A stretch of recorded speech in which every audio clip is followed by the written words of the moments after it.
Assalamualaikum warahmatullahi wabarakatuh.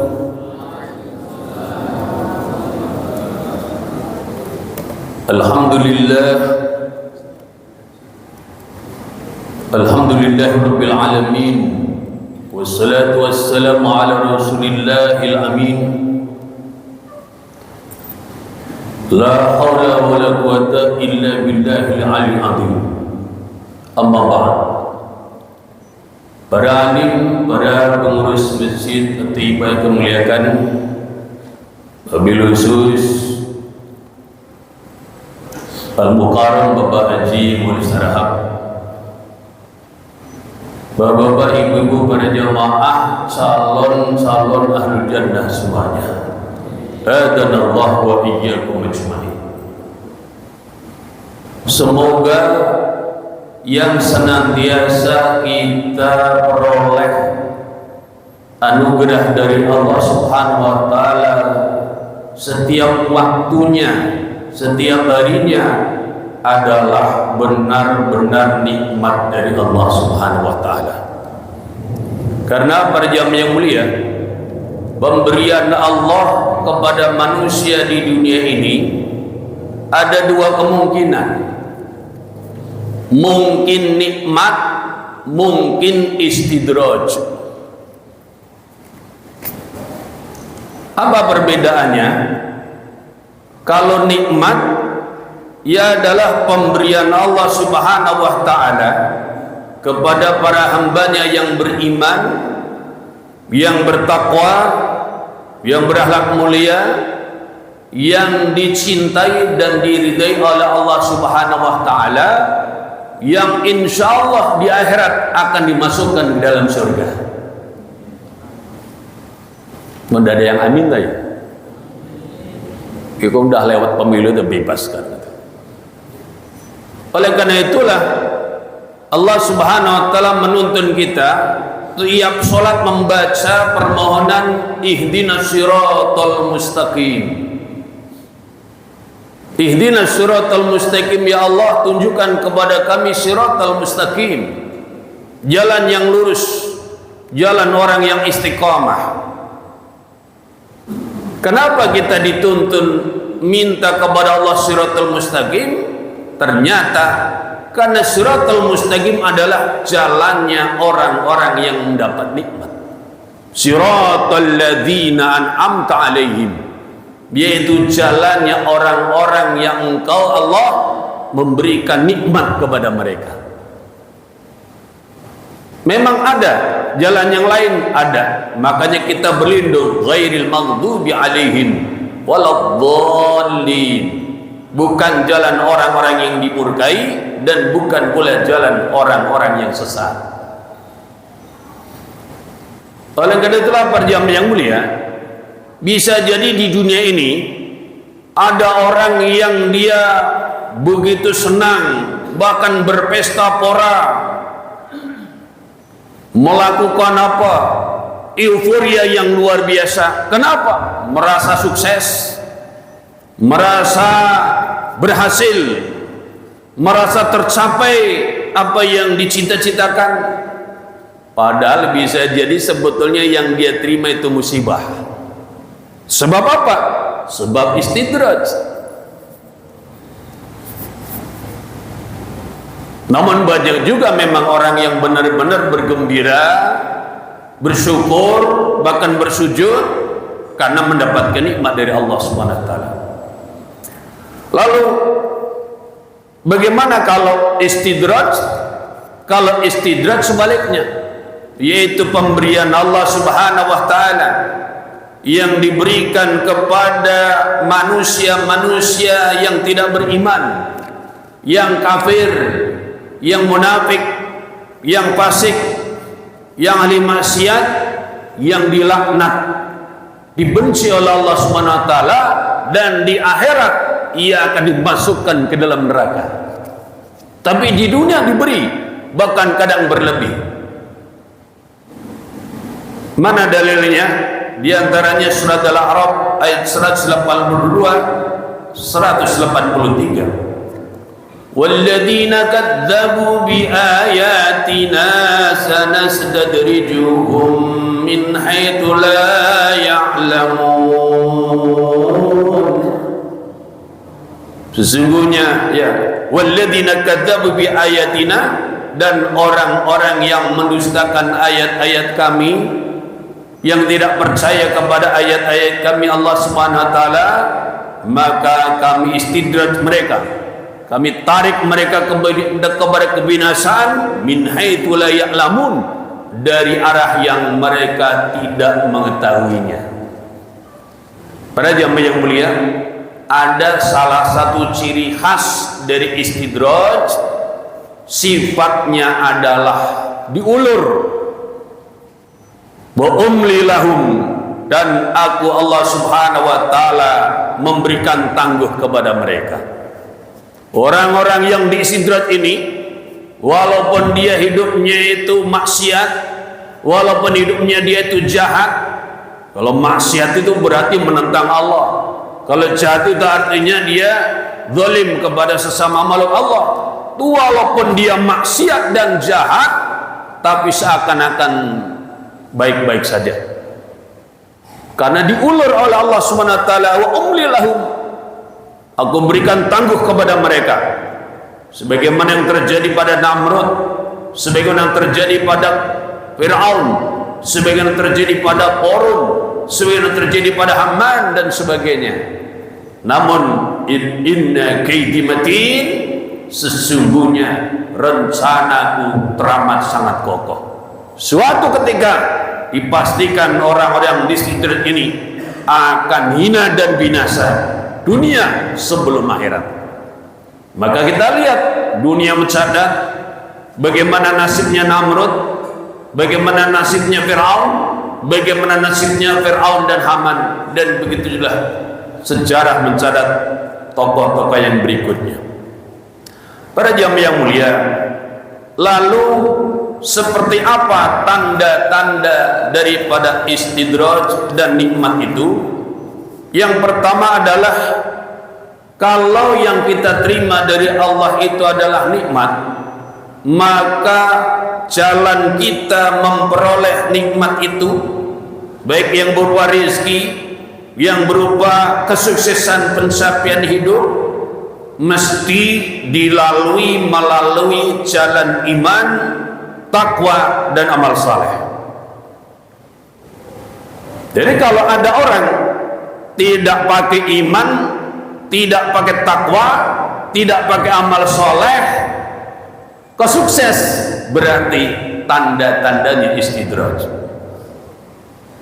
Di dalam surat An-Nisa ayat 69 Allah Ta'ala berfirman, wa man yuti'illaha war-rasula fa ulaika ma'al ladzina an'ama Allahu 'alaihim minan nabiyyina was-siddiqina wasyuhada'i was-shalihin.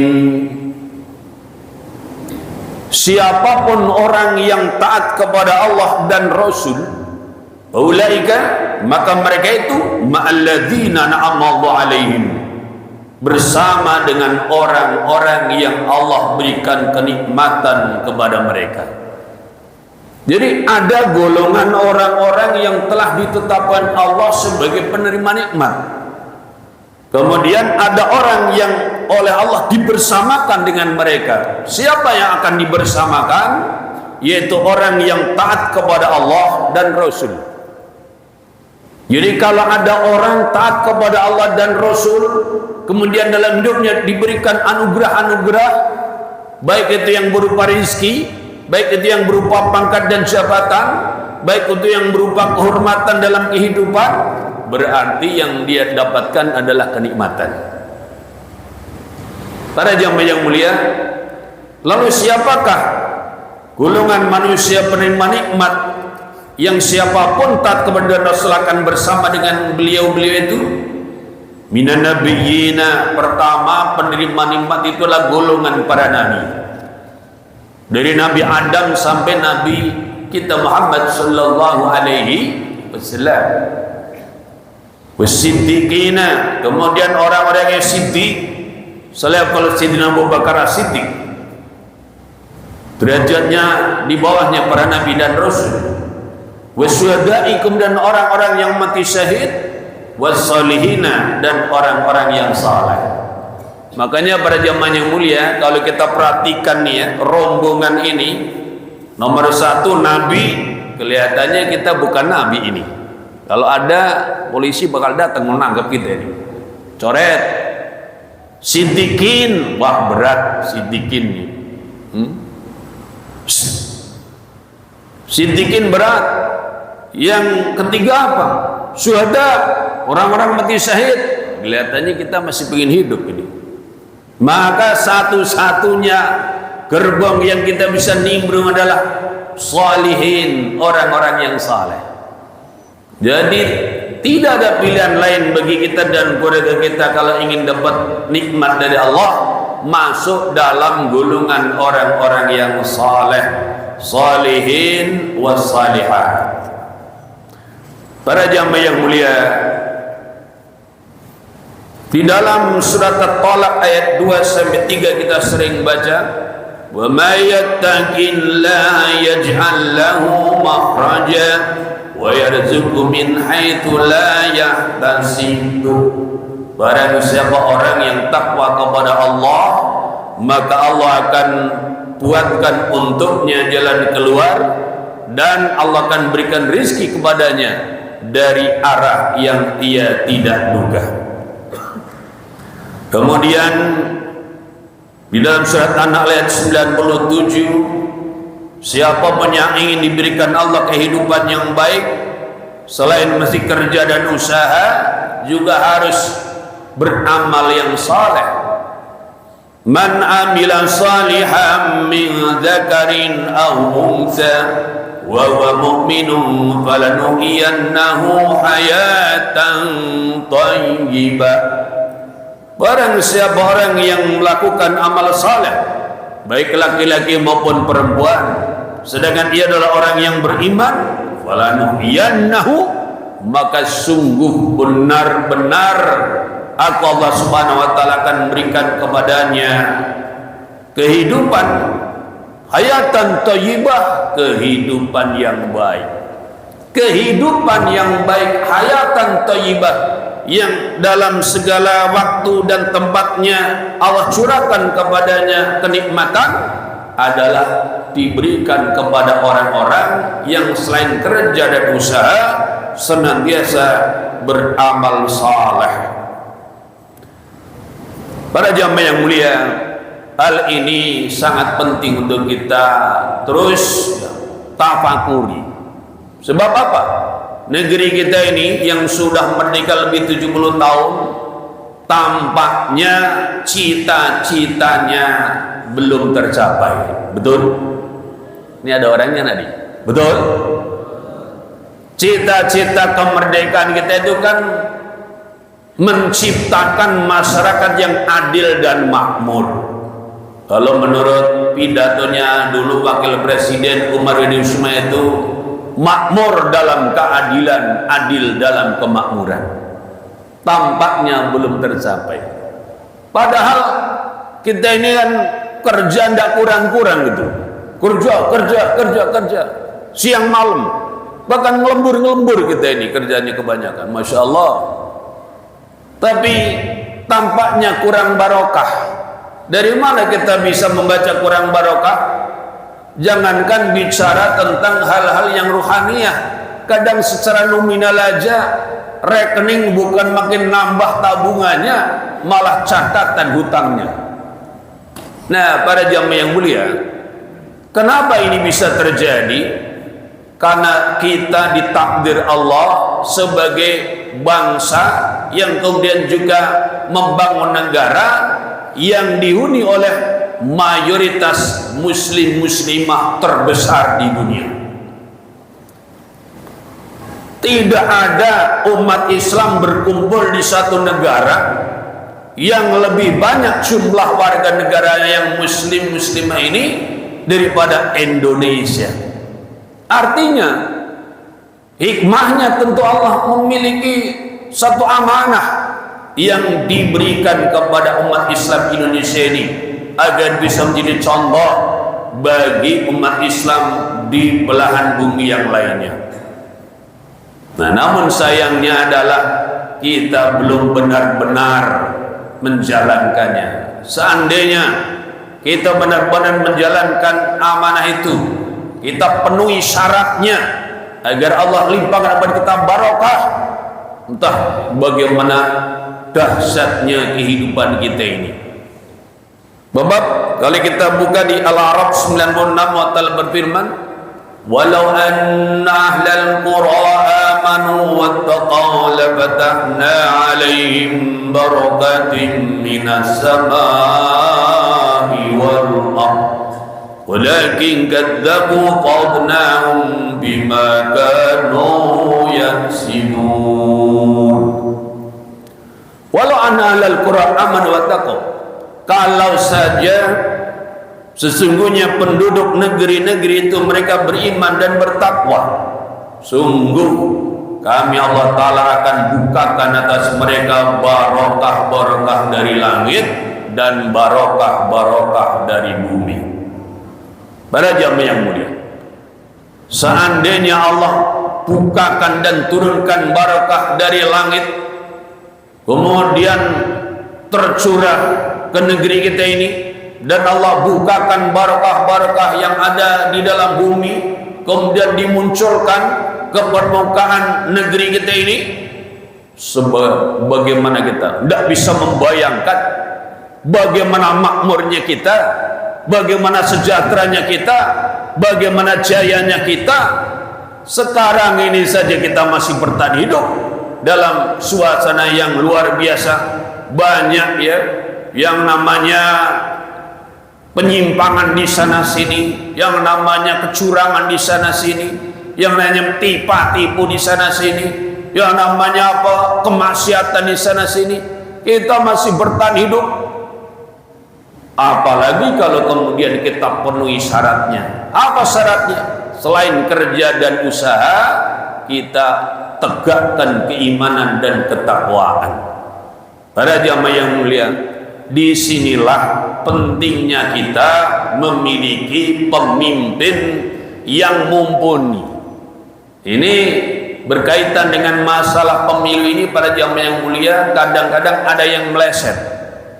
Gus Baha dalam kajiannya sering mengingatkan itu, jangan sampai kita menjadi kafir gara-gara urusan pemilu. Bagaimana itu? Kalau ada orang yang menggantungkan kesejahteraan hidupnya, kemakmuran hidupnya, kejayaan bangsa negaranya kepada makhluk, nanti kalau partai anu yang menang kita bakal jaya, nanti kalau Pak Anu yang jadi presiden dan Pak Anu yang jadi wakil presiden kita bakal sejahtera. Nah, itu sebetulnya masuk kategori kufur ataupun syirik. Sebab apa?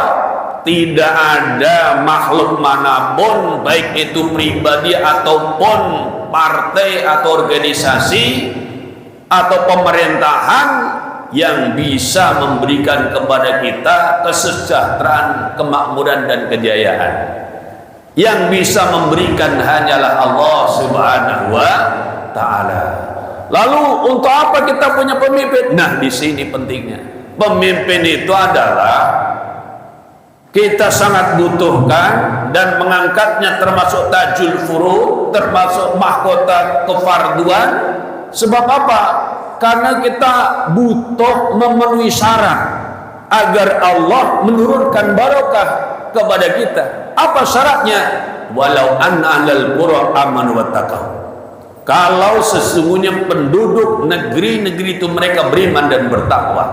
Nah, untuk membuat negeri ini beriman bertakwa, tidak bisa cuma sekedar pakai pengajian seperti ini.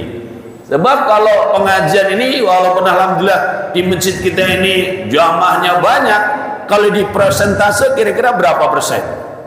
Ya, dari warga Srengseng yang pagi ini sholat subuh jamaah di masjid musolanya, kemudian lanjut mau tafakuh fiddin, membahas ilmu agamanya, kira-kira kalau ditotal seluruh Srengseng berapa orang, dan ditotal dengan jumlah warga berapa persen, kan gitu. Masih minoritas. Padahal syaratnya apa? Untuk turunnya barokah kepada kita itu tidak cukup iman takwanya para santri dan kiai, iman takwanya para jamaah dan ustadz-ustadzahnya, atau iman takwanya terlebih para wali-wali yang banyak master di tengah kita, tapi beriman dan takwanya penduduk negeri. Memang pernah terjadi? Pernah. Dulu ketika umat Islam di zaman Rasulullah, atau yang fenomenal disebut dalam sejarah pada zaman umat Islam dipimpin oleh Khalifah Umar bin Abdul Aziz, pada waktu itu begitu dahsyatnya ketaatan umat Islam, Allah turunkan barokah yang pada waktu itu sampai membuat orang kalau bayar zakat susah cari mustahiknya. Bayangkan dah, zaman itu saking barokahnya, zakat terkumpul, mau bagi zakat bingung cari mustahiknya. Sampai-sampai pada zaman itu kalau ada orang punya utang tidak mampu bayar, dibayar oleh negara. Mau enggak kira-kira punya utang dibayar negara? Mau? Ini ada orang enggak nih? Mau enggak kalau kita punya utang, utangnya dilunasi negara? Mau? Bisa? Bisa. Kenapa? Karena pada zaman itu yang memberikan barokah Allah. Sekarang Allahnya masih ada, syaratnya yang kita belum penuhi. Kerja, usaha, disertai iman dan takwa. Masalah para jamaah yang mulia, bahkan kala itu kalau ada pemuda hendak nikah-nikah, segera dianjurkan menikah dan diongkosi nikahnya. Mau pemuda-pemuda yang belum nikah? Para jamaah yang mulia, nah itulah kalau berkah diturunkan, namun syaratnya penduduk negerinya beriman dan bertakwa, semuanya sholat, tidak ada yang tidak sholat. Nah kalau sekarang misalnya bicara sholat aja, umat Islam di Indonesia ini yang sholat dengan yang tidak sholat banyakkan mana?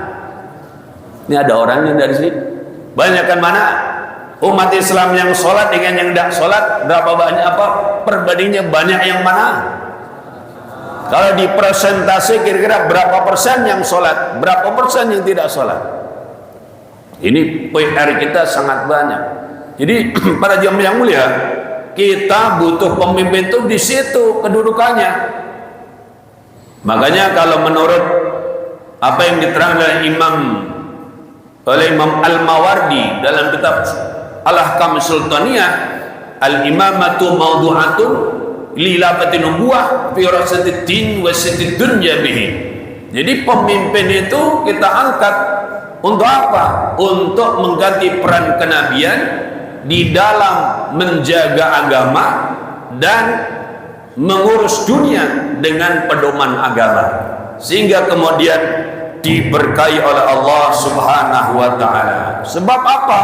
Konsekuensinya kalau kita tidak memenuhi syarat, kita berdusta kepada Allah. Allah Ta'ala berfirman, walakin kadzabu fa'nahum bima kanu yaksibun, agar tapi mereka berbohong, mereka berdusta, maka kami siksa mereka disebabkan apa yang mereka itu perbuat. Para jamaah yang mulia, itu di antara tanda-tanda nikmat diperoleh melalui kerja dan usaha yang disertai dengan keimanan dan ketakwaan. Tanda yang kedua adalah kalau nikmat itu begitu didapatkan, muncul dorongan dalam hati, rizki, kekayaan dan kedudukan yang didapat itu digunakan untuk beribadah, untuk berinfak dan berjuang di jalan Allah Subhanahu wa taala. Jadi auranya itu istimewa. Kalau orang misalnya baru panen sebagai petani atau nelayan baru pulang dari laut dapat rezeki, yang terpikir nih berapa nih yang mesti saya sedekahkan, atau kalau sudah sampai tingkatan zakat berapa yang harus dibayarkan sebagai zakat, atau paling tidak infaknya, sedekahnya. Itu yang terpikir. Jadi dorongannya dorongan ibadah. Sebagaimana di surat Taubah ayat 20, alladzina amanu wa hajaru wa jahadu fi sabilillahi bi amwalihim wa anfusihim a'dhamu darajatan indallah wa ulaika humul faizun. Orang-orang yang beriman dan berhijrah dan mereka berjuang di jalan Allah. Dengan apa mereka berjuangnya? Bi ambalihim, dengan harta mereka, bangbusim dan diri-diri mereka, jiwa-jiwa mereka. A'dhamu darajatan indallah, itu agung derajatnya di sisi Allah Subhanahu wa taala. Wa ulaika humul faizun, dan mereka adalah golongan orang-orang yang sukses. Sebaliknya para jamaah mulia, kalau istidraj, orang itu kalau yang dia dapat istidraj, begitu dapat rizki, begitu dia dapat kedudukan, maka yang kemudian muncul dalam dirinya adalah dorongan untuk menghalangi manusia dari jalan Allah. Jadi rizkinya, pangkat jabatannya menjadi kekuatan dorongan berbuat maksiat. Misalnya diungkap dalam surat Al-Anfal ayat 38, innal ladzina kafaru yunfiquna amwalahum yasuddu an sabilillah.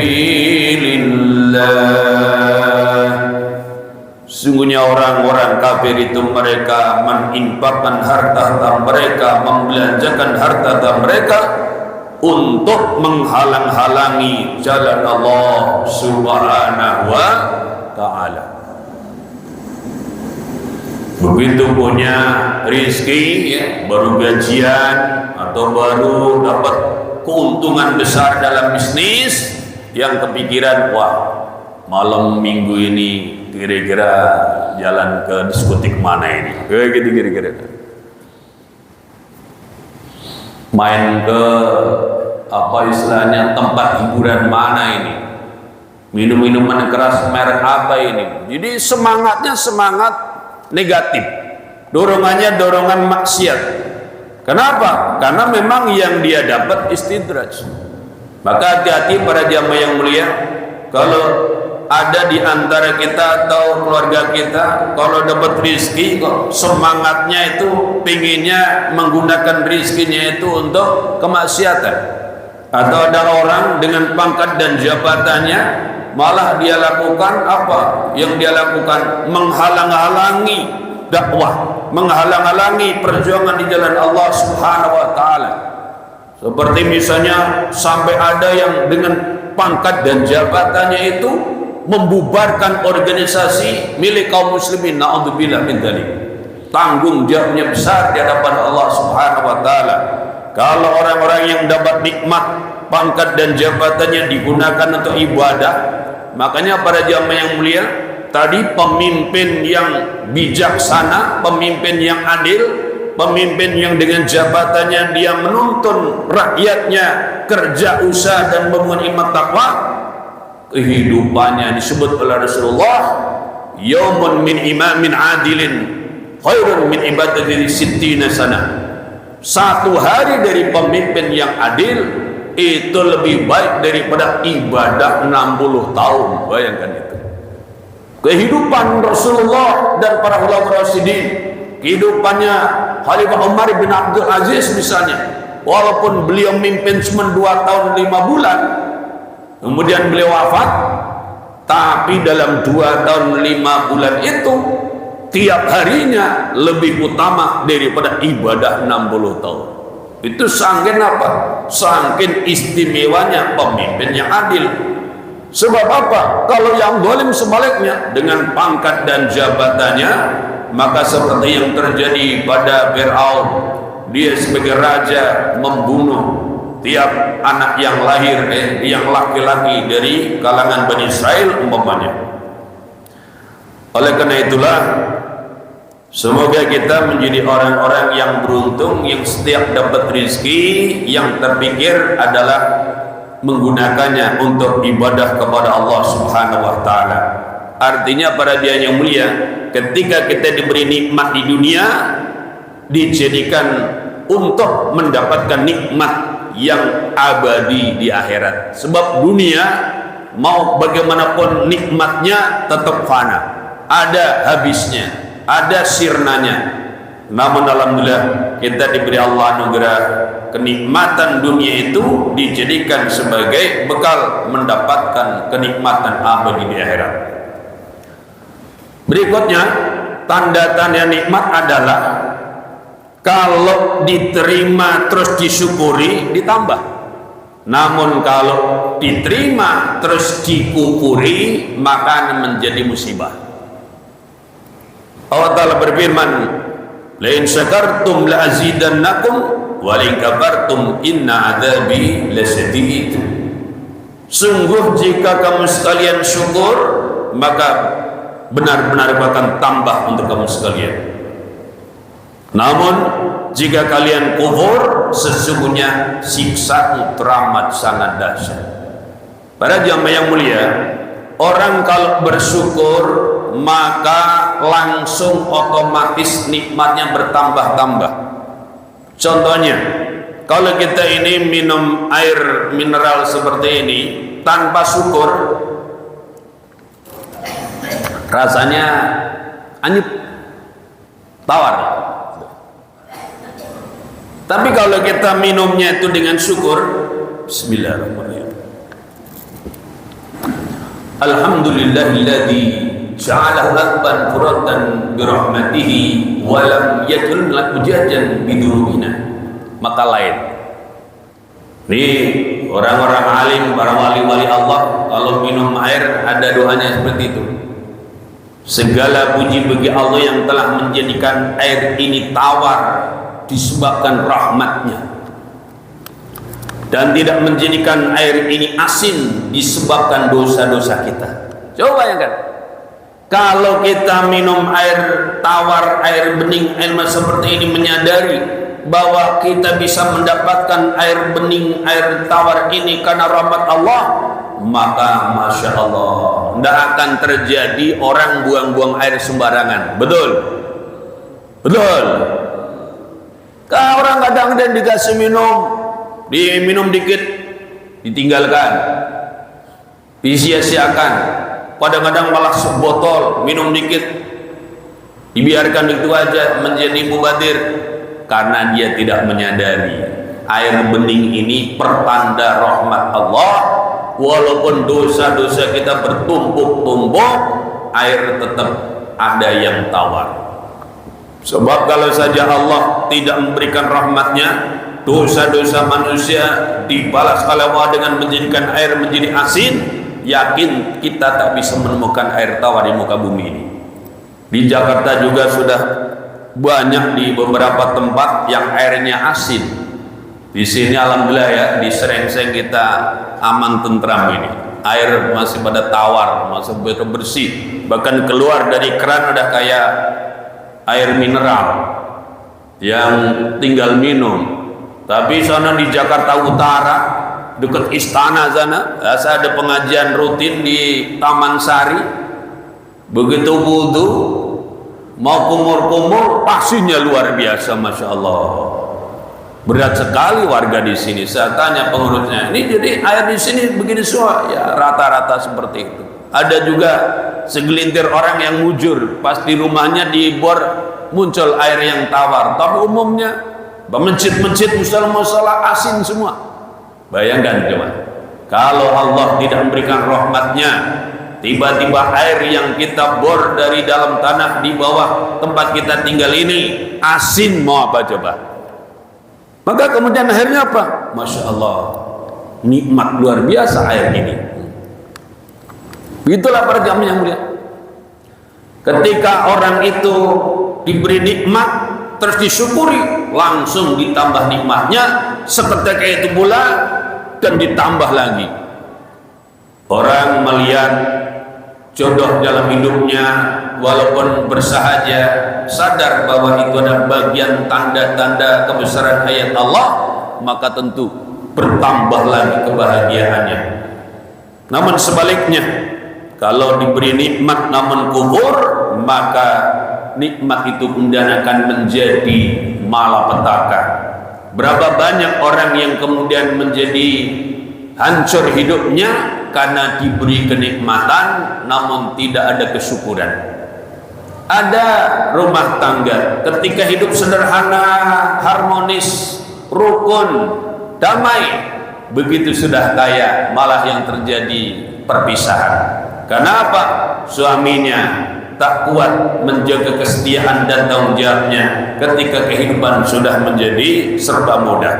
Pun juga anak-anaknya yang tadinya rajin ke masjid, dari zaman hidup sederhana, begitu uang sudah berlimpah ruah, tidak mau ke masjid lagi, datangnya ke mal-mal dan tempat-tempat hiburan. Akhirnya tidak lagi bisa merasakan halawatul ta'ah, kelezatan ataupun manisnya taat ibadah kepada Allah Subhanahu wa taala.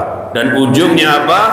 Ujungnya adalah bencana, su'ul khotimah, naudzubillah min dzalik. Nah, para jam yang mulia, sebaliknya, kalau istidraj, justru kalau ia itu diberi istidraj terus kemudian dia tidak bersyukur, malah dia tambah maksiat, itu malah oleh Allah diumbar, ditambah lagi.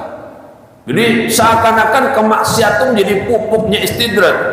Misalnya kita bisa baca di surat Al-An'am ayat 44, walamma nasu ma dzukiru bihi fatahna 'alaihim abwaaba kulli syai'.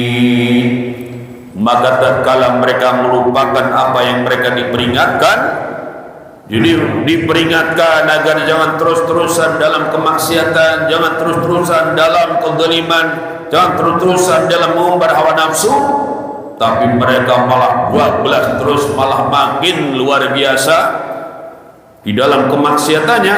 Fatahna alaihim abwaaba kulli syai', maka kami Allah Ta'ala bukakan atas mereka pintu-pintu setiap segala sesuatu. Masya Allah, dia bangun lagi perusahaan baru, maju perusahaannya, dia nyalek jadi juga, nyapres jadi. Udah nyapres di negeri Konoha maksudnya itu. Waduh, Masya Allah, jadi tidak ada kesulitan apapun dalam hidup. Nambah istri, nambah langsung 3 gitu. Ya ada yang mau itu. Ada anak muda ngalamar bolak-balik tertolak. Ini sudah tua juga, nambah 3 langsung diberi. Loh kok begitu? Ya karena istidraj. Jadi sebaliknya, daripada nikmat dikufuri berubah jadi adab. Istidraj membuat orang makin maksiat, makin diumbar oleh Allah Subhanahu wa taala. Maka para jamaah yang mulia, di sini kadang kita itu hilang memperbandingkan pencapaian hidup orang-orang Islam dengan pencapaian hidup duniawi orang-orang di luar Islam. Itu sungguh perbandingan yang keliru. Sebab apa? Sistemnya berbeda. Kalau orang-orang di luar Islam, asalkan dia kerja dan usaha, dapat hasilnya. Maksiat dan dosa terjatannya Allah tunda balasannya di akhirat. Tapi kalau orang Islam kerja dan usaha tapi maksiat, maka kemaksiatannya menghambat pencapaian.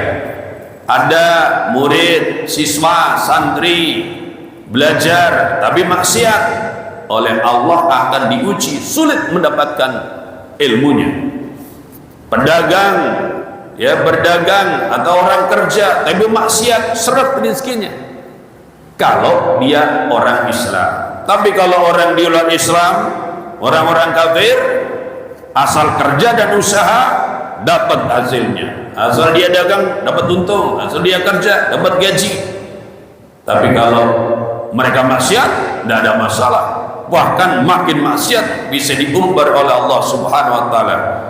Maka kita perlu waspada. Rasulullah bersabda, idza ra'aitallaha ta'ala yu'til abda minad dunya ma yuhibbu wa huwa muqimun ala ma'asihi wa innama dzalika min istidraj. apabila engkau melihat Allah Ta'ala memberikan kepada seorang hamba dari dunia apapun yang ia suka, sedangkan ia terus menerus di dalam kemaksiatannya, maka sesungguhnya itu adalah istidraj dari Allah Subhanahu wa Ta'ala. Para jamaah yang mulia, oleh karena itu mari kita semuanya tafakkur, muhasabah, apakah yang selama ini kita terima dari Allah Subhanahu wa Ta'ala nikmat ataukah na'udzubillah istidraj. Semoga yang kita terima adalah nikmat dan kita diselamatkan dari istidraj. Sampai Imam Ta'ilah dalam kitab Al-Hikam mengingatkan, khaf min wujudi ihsani ilaika wa dawami satika ma'ahu. Takutlah kamu dari adanya kebaikan Allah kepadamu dan terus menerusnya kejahatanmu kepada Allah.